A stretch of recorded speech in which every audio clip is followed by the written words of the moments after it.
The Holy Bible, New King James Version, Luke 9. Then he called his 12 disciples together and gave them power and authority over all demons, and to cure diseases.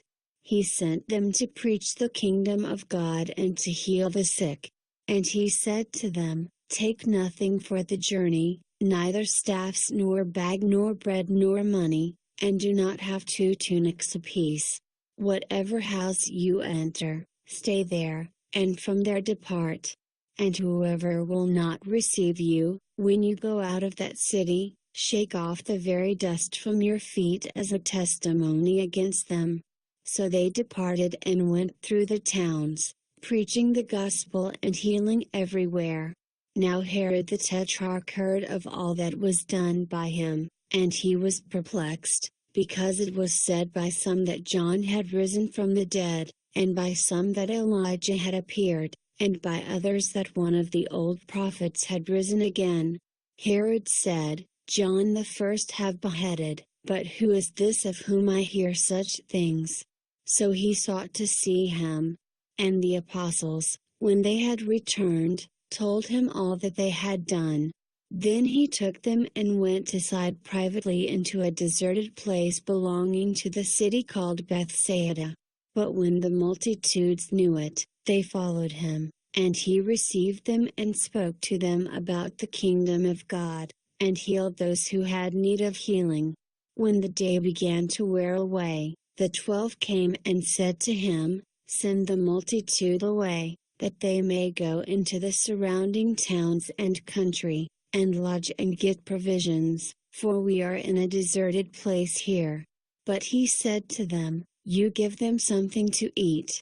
And they said, "We have no more than 5 loaves and 2 fish, unless we go and buy food for all these people." For there were about 5,000 men. Then he said to his disciples, "Make them sit down in groups of 50. And they did so, and made them all sit down.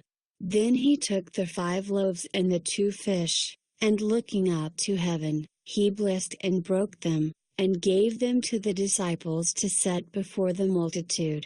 So they all ate and were filled, and 12 baskets of the leftover fragments were taken up by them. And it happened, as he was alone praying, that his disciples joined him, and he asked them, saying, "Who do the crowds say that I am?" So they answered and said, "John the Baptist, but some say Elijah, and others say that one of the old prophets has risen again." He said to them, "But who do you say that I am?" Peter answered and said, "The Christ of God." And he strictly warned and commanded them to tell this to no one, saying, "The Son of Man must suffer many things, and be rejected by the elders and chief priests and scribes, and be killed, and be raised the 3rd day."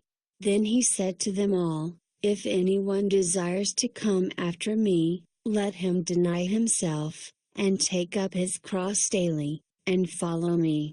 For whoever desires to save his life will lose it, but whoever loses his life for my sake will save it.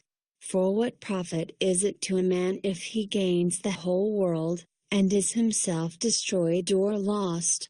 For whoever is ashamed of me and my words, of him the Son of Man will be ashamed when he comes in his own glory, and in his Father's, and of the holy angels. But I tell you truly, there are some standing here who shall not taste death till they see the kingdom of God." Now it came to pass, about 8 days after these sayings, that he took Peter, John, and James and went up on the mountain to pray. As he prayed, the appearance of his face was altered, and his robe became white and glistening. And behold, 2 men talked with him, who were Moses and Elijah, who appeared in glory and spoke of his decease which he was about to accomplish at Jerusalem. But Peter and those with him were heavy with sleep, and when they were fully awake, they saw his glory and the 2 men who stood with him.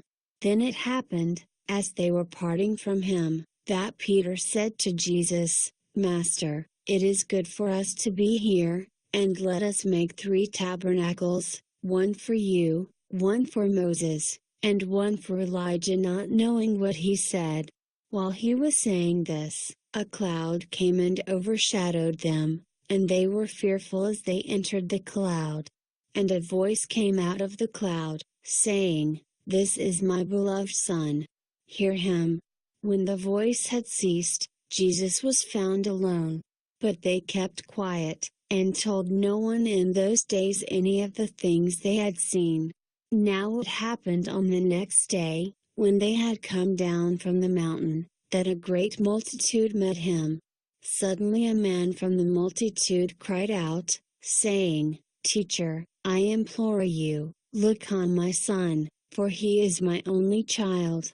And behold, a spirit seizes him, and he suddenly cries out, it convulses him so that he foams at the mouth, and it departs from him with great difficulty, bruising him. So I implored your disciples to cast it out, but they could not." Then Jesus answered and said, "O faithless and perverse generation, how long shall I be with you and bear with you? Bring your son here."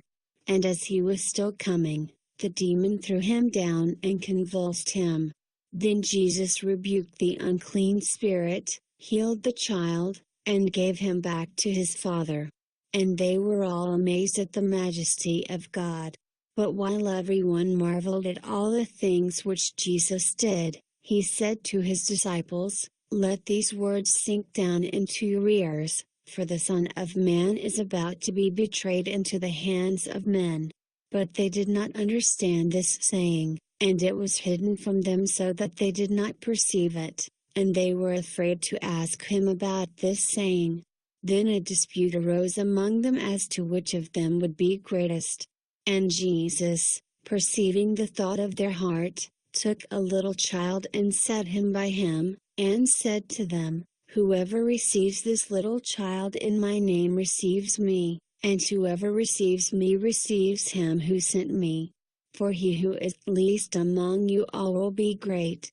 Now John answered and said, "Master, we saw someone casting out demons in your name, and we forbade him because he does not follow with us." But Jesus said to him, "Do not forbid him, for he who is not against us is on our side." Now it came to pass, when the time had come for him to be received up, that he steadfastly set his face to go to Jerusalem, and sent messengers before his face. And as they went, they entered a village of the Samaritans, to prepare for him. But they did not receive him, because his face was set for the journey to Jerusalem. And when his disciples James and John saw this, they said, "Lord, do you want us to command fire to come down from heaven and consume them, just as Elijah did?" But he turned and rebuked them, and said, "You do not know what manner of spirit you are of. For the Son of Man did not come to destroy men's lives but to save them." And they went to another village. Now it happened as they journeyed on the road, that someone said to him, "Lord, I will follow you wherever you go." And Jesus said to him, "Foxes have holes and birds of the air have nests, but the Son of Man has nowhere to lay his head." Then he said to another, "Follow me." But he said, "Lord, let me first go and bury my father." Jesus said to him, "Let the dead bury their own dead, but you go and preach the kingdom of God."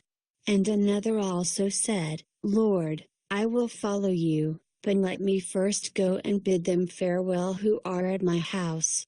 But Jesus said to him, "No one, having put his hand to the plow, and looking back, is fit for the kingdom of God."